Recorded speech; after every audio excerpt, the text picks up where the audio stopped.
Ouvir é uma habilidade muito mais rara do que pensamos. São poucas as pessoas que realmente têm a capacidade de escutar atentamente o que temos a dizer. E talvez muito mais difícil que nós mesmos desenvolvamos o dom de ouvir sem julgamento premeditado ou impaciência.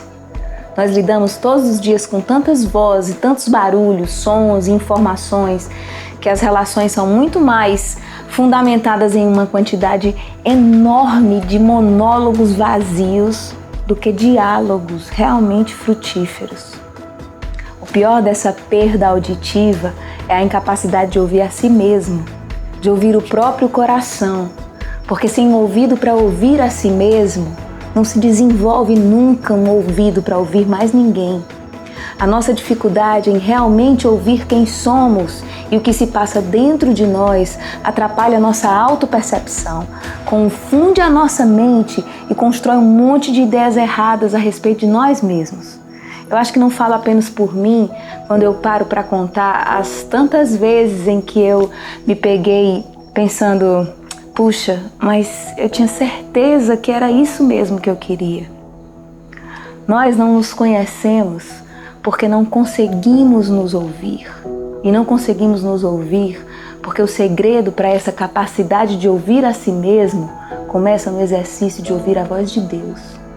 Ouvir quem nos criou e nos viu substância ainda informe, que sabe exatamente do que somos feitos e o que precisamos de verdade. Mas a gente insiste em se relacionar com Deus falando, e falando sempre e muito e sem parar. Orações quilométricas, cheias de desejos egoístas, vontades infantis, sem nenhum silêncio para discernir, sem nenhum desejo de alinhar, sem nenhuma disposição para ouvir. Em Tiago 1,19 diz assim: meus amados irmãos, tenham isso em mente. Sejam todos prontos para ouvir, tardios para falar e tardios para irar-se. É no exercício de silenciar a fala que nós vamos desenvolver a habilidade de ouvir e, consequentemente, de discernir. Porque nós não podemos discernir o que não conhecemos e jamais conheceremos a menos que estejamos dispostos a escutar.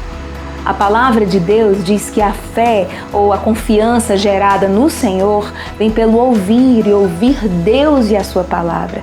Esse é o primeiro passo para aprender a ouvir.